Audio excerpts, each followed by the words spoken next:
7월 15일 금요일입니다. 에스라 6장 순종과 형통이라는 주제로 말씀을 나누겠습니다. 먼저 기도로 시작하신 후 성경을 읽기 삼읽기 바랍니다. 꾸준한 영성을 여는 당신의 인생을 변화시킵니다. 말씀 다 묵상하셨습니까? 첫 번째, 고레스 왕의 조서를 찾다. 사마리아인들의 집요한 방해로 성전 재건 공사는 중단이 되었습니다. 하지만 학개와 서가랴 선지자의 활력으로 중단된 성전 건축을 다시 시작하게 됩니다. 페르시아에서 파견한 총독이 왕명을 무시하고 성전 건축을 시작한 이유를 조사하고자 예루살렘에 찾아옵니다. 하지만 이들은 공사 중단을 강요하지는 않고 성전 건축 책임자들의 이야기를 듣습니다. 총독은 페르시아 왕에게 편지를 보내 사실 여부를 묻습니다. 다리오 왕은 총독의 편지를 받고 성전 건축에 대한 기록을 찾습니다. 1절입니다. 이에 다리오 왕이 조서를 내려 문서 창고 곧 바벨론에 보물을 쌓아둔 보물 정각에서 조사하게 하여. 여기서 흥미로운 것은 다리오 왕이 변방의 작은 도의 사건을 무시할 수도 있는데 그렇지 않았다는 점입니다. 고리스부터 다리오까지는 왕이 3번이나 바뀌었습니다. 또한 페르시아는 대제국입니다. 이런 상황에서 대략 16년 전에 내렸던 조서를 찾기란 쉽지 않았을 것입니다. 불가능해 보이는 일이 진행되는 것을 보면 다 하나님의 섭리입니다. 하나님께서 계획하시는 대로 됩니다.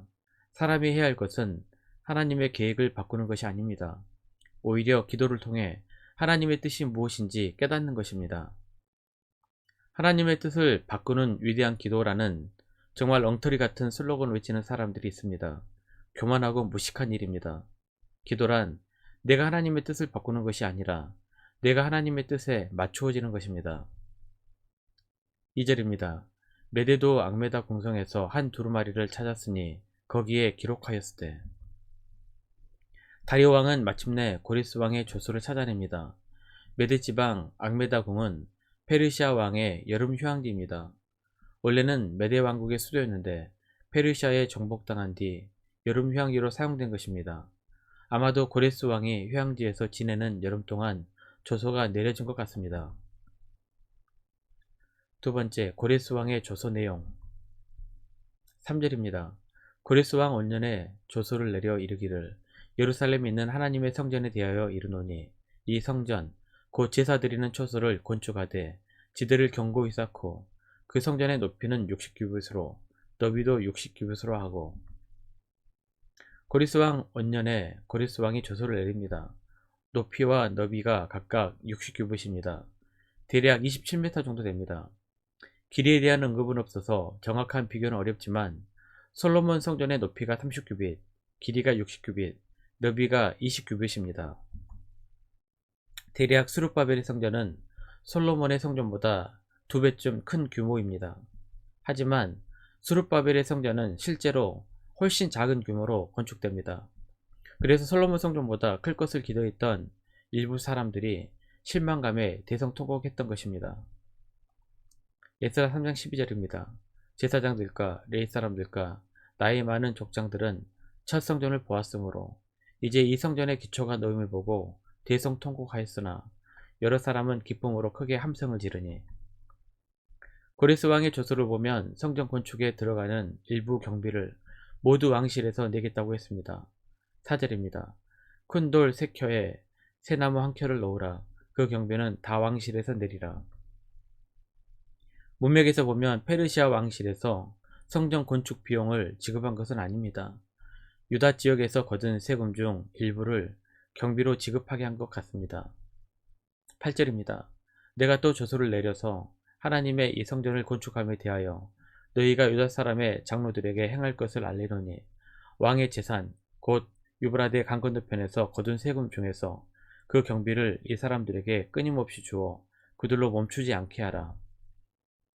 성전 건축을 공권력으로 막았던 페르시아가 고레스 왕의 조서를 발견한 후 오히려 세금을 투입해서 돕게 되는 놀라운 기적이 일어난 것입니다. 이것은 모두 하나님의 성전을 사모하는 자들에게 주시는 복입니다. 시편 27편 4절 5절입니다. 내가 여호와께 바라는 한 가지 일 그것을 구하리니 곧 내가 내 평생에 여호와의 집에 살면서 여호와의 아름다움을 바라보며 그의 성전에서 사모하는 그것이라. 여호와께서 환난 날에 나를 그의 초막 속에 비밀히 지키시고 그의 장막 은밀한 곳에 나를 숨기시며 높은 바위 위에 두시리로다. 다윗도 하나님의 성전을 사모했습니다. 비록 성전 건축은 하지 못했지만 여호와의 장막에서 모든 고통을 이길 수 있었습니다. 세 번째, 다리오 왕의 조서.